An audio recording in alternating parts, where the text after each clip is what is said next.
vídeo é dirigido aos alunos do 4º ano de Direito Matutino da UEMS. Disciplina Direito Processual Civil 2. Nosso conteúdo de hoje é liquidação de sentença. Nós já temos estudado sobre execução e a gente já sabe, já vimos que toda execução deve ter dois requisitos, dois pressupostos. A existência de um título e a exigibilidade da obrigação estampada nesse título. Esse título tem atributos, conforme nós já vimos, deve ser certo, líquido e exigível. É sobre a exigibilidade que nós vamos falar hoje.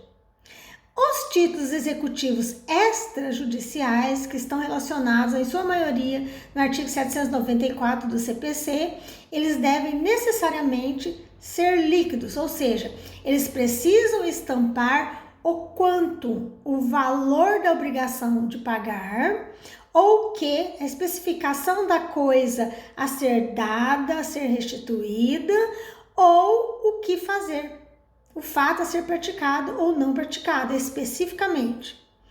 Os títulos judiciais, excepcionalmente, poderão, em algumas situações previstas em lei, serem ilíquidos. Porém, para embasar no cumprimento de sentença, ele precisa passar por uma fase necessária para tornar líquido, para complementar os atributos de um título executivo a fim de promover qualquer espécie de execução. Então, a gente estudando o processo de conhecimento, a gente vê lá no artigo 322 do Código de Processo Civil, que diz que o pedido, ou seja, lá no pedido efetuado na petição inicial, ele deve ser certo, e no artigo 324 deve ser determinado o que a gente quer como prestação jurisdicional. É dinheiro? Qual o valor? A restituição de uma coisa? O que? Que coisa é essa? Nós precisamos pedir especificamente o que nós queremos na prestação jurisdicional. Ocorre que o parágrafo 1º do artigo 324 diz: é lícito, porém, formular pedido genérico. Em que situações? Nas ações universais, como, por exemplo, o inventário, que eu ainda não sei qual a totalidade de patrimônio do decujus deixado pelo o falecido, ou o valor que vai ser partilhado entre os sucessores. Então, na petição inicial é possível formular um pedido genérico. Quando não for possível determinar desde logo as consequências do ato ou do fato, ou, por exemplo, quando há uma prática de ato ilícito, que é necessário haver uma indenização à vítima, indenização de natureza civil, e que não se sabe ainda as consequências, se a pessoa está sendo tratada, qual a espécie de tratamento, ainda não terminou o tratamento, e não se sabe ao certo, no momento do pedido da condenação, qual a extensão das consequências do ato. Ou quando a determinação do objeto do valor da condenação depender de ato que deva ser praticado pelo réu. Então, a gente viu que o início, o pedido deve ser certo determinado. Esse pedido poderá ser genérico? Pode, nas situações que nós listamos aqui. E agora, como vai ser a formação dessa decisão? A decisão judicial é baseada naquilo que é pedido pelo autor, certo? Aí o artigo 491, que se refere especificamente aos elementos da sentença, diz: na ação relativa à obrigação de pagar quantia, ainda que formulado o pedido genérico, a decisão definirá desde logo a extensão da obrigação, o índice da correção monetária, a taxa de juros, o termo inicial de ambos, a periodicidade da capitalização, mas salvo. Então, o pedido pode ser genérico? Pode, mas a decisão deverá ser específica. Mas ainda é possível que a decisão não seja específica, ela continue genérica, dependendo de torná-la específica, de torná-la líquida. Então, quando não for possível determinar de modo definitivo o montante devido, ou a apuração do valor depender de produção de prova, Nos casos previstos nesse artigo, então, é necessária a apuração do valor em liquidação. Ou seja, na situação que eu descrevi aqui, da prática de um ato ilícito, o motorista que avança o sinal, que desobedece os sinais de trânsito e, por imprudência ou negligência, bate numa pessoa, na vítima, e causa um dano, uma lesão corporal, um dano material no veículo da vítima. Então, lá no Código Civil, no Direito Material, artigo 186, 921, que fala da responsabilidade civil, fala que aquele que causar dano a outrem é obrigado a indenizar. Nesse caso, se ele não o faz espontaneamente, o autor, no meu exemplo, vai ajuizar uma ação de conhecimento de indenização. É preciso produzir provas de que o réu deu causa àquele dano sofrido pela vítima e ele precisa indenizar aquilo que ele sofreu. Imagine que, na produção de provas, o juiz se convença de que o requerido é culpado e, portanto, ele é condenado a indenizar. Mas até o momento da aprovação da sentença, não se sabe a totalidade do valor do dano. Se a pessoa ainda está em tratamento, ainda vai fazer cirurgias, vai passar por fisioterapeutas, por psicólogos, se ainda há outras cirurgias a serem realizadas, outros medicamentos. Então, o juiz fica convencido da prática de ato do requerido, fica convencido que ele deve indenizar, mas no momento da aprovação da decisão, que será o título executivo, ainda não se sabe o valor, certo? Neste caso, antes de requerer o cumprimento da sentença ou antes que o devedor resolva pagar voluntariamente, é preciso saber o valor. Então, há um procedimento intermediário entre a fase de conhecimento e a execução, que é o cumprimento de sentença, que é um procedimento chamado liquidação de sentença, destinado a tornar líquido o título, a apurar o valor, o quanto ou o que. Imagine que esse infrator causou dano num carro, ele precisa dar um carro similar àquela vítima. Então, que carro seria esse? Como seria? Quais as classificações desse carro? Ok? Muito bem. A liquidação, portanto, é um procedimento judicial, uma atividade cognitiva destinada a complementar um atributo de um título executivo, torná-lo líquido, certo? Em regra, a gente pensa assim, olha, somente num processo de conhecimento, onde a gente pretende fazer um cumprimento de sentença, que ocorre liquidação de sentença. Mas não. É possível que numa execução de título extrajudicial, de obrigação de entregar ou de fazer, e se torna impossível essa obrigação, ela se converta em obrigação de indenizar. Se a coisa a ser entregue se perdeu, se a coisa a ser feita não foi realizada, e o juiz dá uma decisão determinando a conversão da obrigação de fazer ou de dar em obrigação de pagar. Essa decisão judicial será o título, uma decisão judicial. Então, já não mais vai ser liquidada aquele contrato da obrigação de fazer, aquele contrato que é o título extrajudicial de obrigação de dar, porque houve uma conversão por decisão judicial. Quando ele converte a indenização, qual é o valor? Deve ser apurado em liquidação, nos mesmos autos, ok? Bom, qual que é o objetivo, então? Tornar um título ilíquido em um título líquido. É um procedimento. É preciso uma ressalva. Esse conteúdo está disciplinado no artigo 509 do Código de Processo Civil e vai até o artigo 512, ok? Muito bem. Quem tem legitimidade para requerer uma liquidação?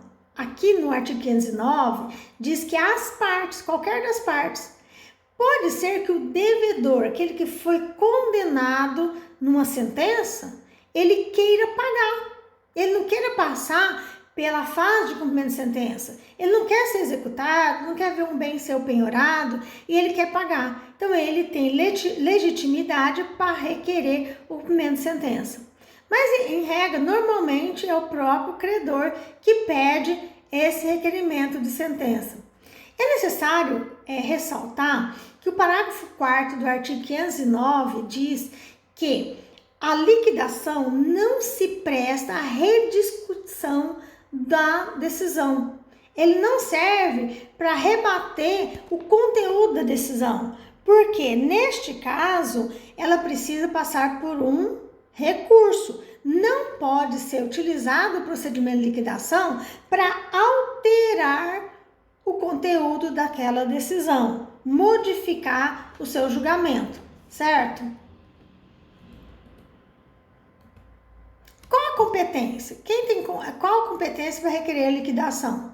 Em regra, a liquidação é processada no mesmo juízo que prolatou a decisão liquidanda, certo? Agora, se fosse um cumprimento de sentença fundado em sentença estrangeira, em decisão interlocutória estrangeira, em decisão arbitral, sentença condenatória transitada em julgado, nesse caso, precisa fazer uma petição inicial, uma citação no juízo civil competente. Onde a gente vai ver essas regras de competência? Lá no livro 1, no processo de conhecimento, certo?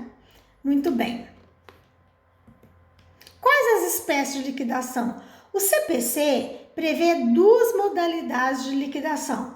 Uma é denominada liquidação por arbitramento, que está no inciso 1 do artigo 509, e a segunda modalidade está no inciso 2 do 509, que é denominada liquidação pelo procedimento comum. Então, vamos ver como são essas modalidades, qual é o procedimento, qual é a situação que determina qual modalidade de liquidação que nós vamos promover. A liquidação por arbitramento, que está previsto no parágrafo 1º, no inciso 1º do artigo 509, diz que promove-se a liquidação por arbitramento quando ela foi determinada na sentença, convencionado pelas partes ou exigir a natureza da obrigação. Como é feito? Quando a gente fala arbitramento e pensa em árbitro, não é aquele árbitro, juiz arbitral, que a gente vem referindo, uma pessoa alheia ao poder judiciário que julga um processo. Esse árbitro quer dizer um perito. Então, uma situação em que necessita de uma perícia para avaliar o valor da coisa, ou a coisa ser devolvida, restituída, precisa se nomear um perito. Por exemplo, no caso de uma pessoa que foi lesionada num acidente de trânsito, foi vítima, qual a extensão do dano? A capacidade laborativa dele foi totalmente impedida ou parcialmente? Quem seria esse árbitro para verificar? Seria um médico. A perda de uma lavoura por conta da invasão de gado da fazenda alheia. Qual a quantidade de grãos que foram prejudicados, a extensão da lavoura, o valor do prejuízo? Esse árbitro seria um engenheiro agrônomo? Então, pode ser que o juiz, ao prolatar a decisão genérica, ele já diga cujo valor será determinado em liquidação, lá no dispositivo da decisão, da sentença. Quando as partes convencionam, elas fazem um acordo dentro do processo, e estabelecem que, então, a liquidação será feita por meio de um perito, que eles vão escolher. Ou a natureza do objeto da liquidação. Nesse caso, da saúde da pessoa que foi prejudicada por conta de uma lesão corporal, necessariamente é que seja um médico que faça essa perícia. Então, a natureza da obrigação a ser prestada, que precisa ser liquidada, exige a liquidação por arbitramento. E aí vai ser nomeado um perito, que nesse caso, como vai ser promovido essa liquidação? As regras da produção de prova pericial. O devedor nomeará um perito, marcando desde logo um prazo para a entrega do laudo, o juiz vai determinar esse prazo, as partes vão fazer os seus questionamentos e o perito vai elaborar um laudo que as partes terão um prazo de 15 dias para manifestar sobre esse laudo elaborado pelo perito. Já a liquidação por procedimento comum, quando diz a expressão procedimento comum, significa que essa fase de liquidação vai ser um verdadeiro processo de conhecimento, com contestação, produção de provas, qualquer espécie de provas, audiências e sentença. Nesse caso, quando houver necessidade de provar, de alegar e provar um fato novo. Essa espécie de liquidação, ela segue o rito de um processo de conhecimento normal. Quando é que precisa alegar e provar um fato novo? Algo ligado, relacionado ao fato que deu origem àquela sentença. Então, melhor dando exemplo. Imagine só essa questão de uma pessoa que foi vítima de um acidente de trânsito. Ele foi condenado, o que deu causa, né, o infrator que deu causa a um dano à vítima, a pagar todo o tratamento médico dessa vítima. Essa vítima está em tratamento, fez uma cirurgia.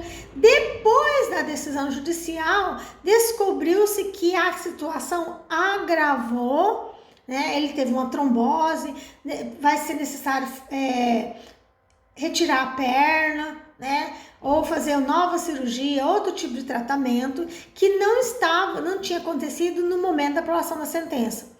Quando alega isso, ou seja, vai estender o tratamento, no exemplo que eu estou dando, precisa provar que essa situação de agravamento da situação ocorreu em consequência do ato praticado pelo infrator. Porque pode ser que essa situação de agravamento se deu por culpa da própria vítima, porque ela não tomou os medicamentos, porque ela não fez os procedimentos indicados pelo médico, porque ela foi negligente, porque ela não compareceu ao médico, porque não fez os curativos e, portanto, agravou. Então, para provar essa lide, né, é preciso que faça um procedimento comum para alegar e provar esse fato novo no nexo de causalidade. É um exemplo de uma boiada que arromba a porteira e entra na plantação da fazenda vizinha e detona toda a plantação e ainda entra no açude lá, rasga todo o açude, mata outros animais da fazenda, causa um dano. No momento da aprovação da sentença, ficou determinado que o proprietário dessa boiada deverá indenizar o dono da fazenda pelos danos causados e foi provado que causou um dano à lavoura.